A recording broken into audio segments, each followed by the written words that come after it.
Hello guys, welcome back to Stuart Fisher Golf Tuition. This week I'm going to be teaching you the traditional knockdown shot so that this winter you can hit each of your irons a little bit lower to keep them out of the wind and hopefully help you find lower scores.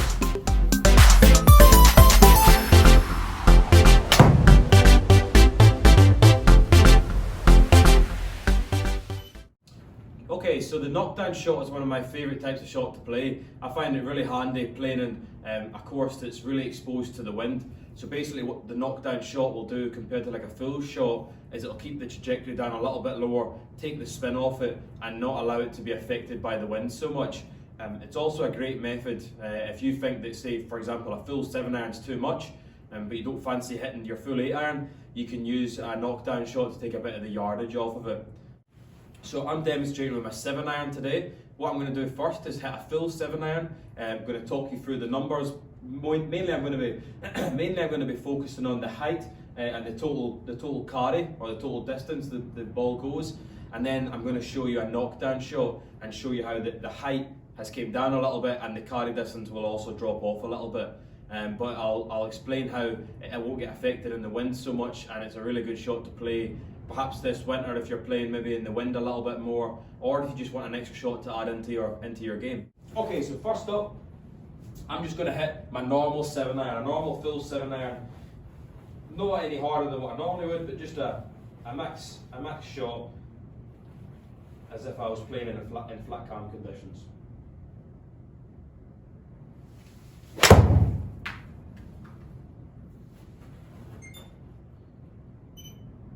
Bit of a pull.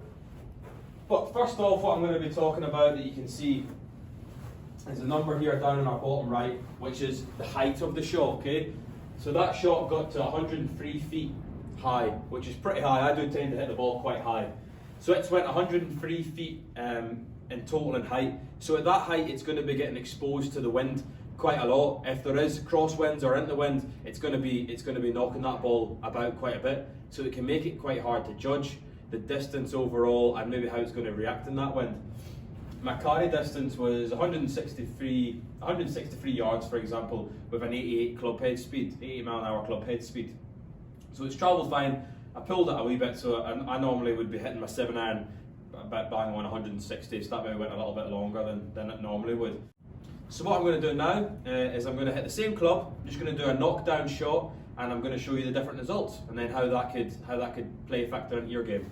So before I hit the knockdown shot, I'm going to talk you through what I would do differently to start with, because there is a few, not massive differences, but there's a few things that I would do differently.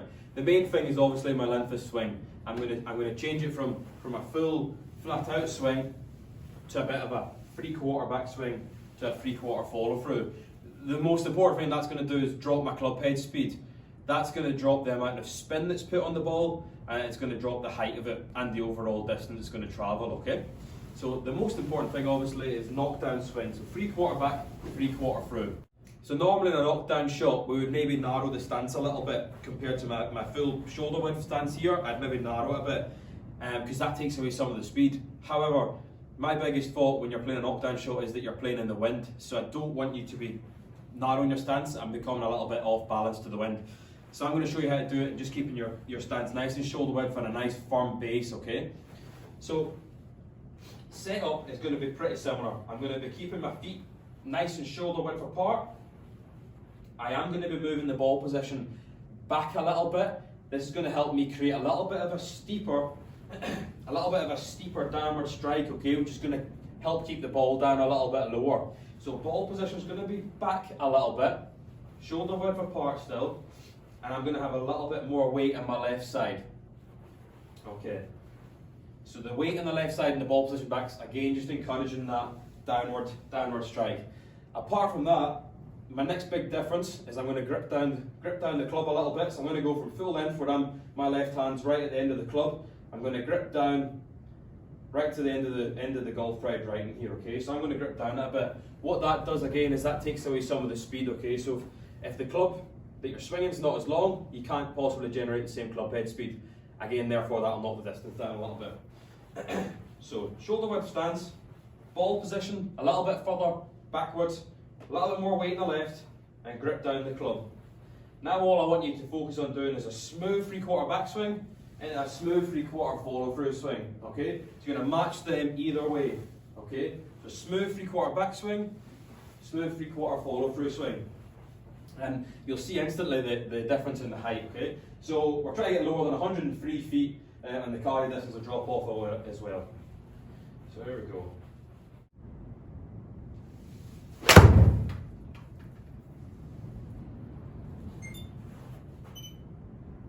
Perfect. So instant results, you can see club head speed has dropped from 88 down to 79.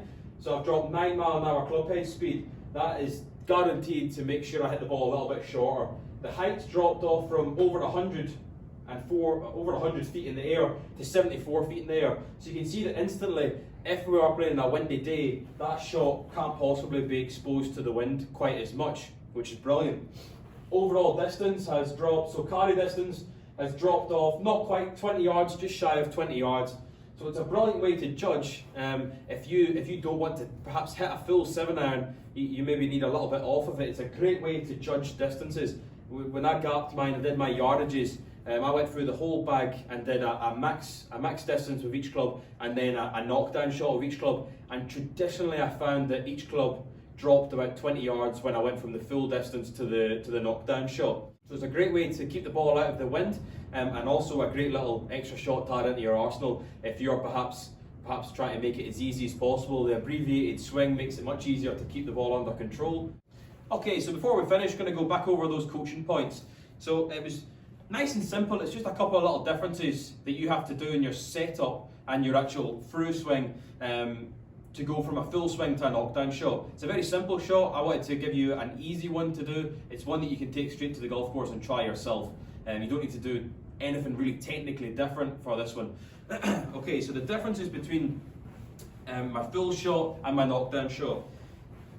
So straight away, what I'm going to do first is ball position. I'm going to nudge that back a little bit, add a little bit more weight onto my left side.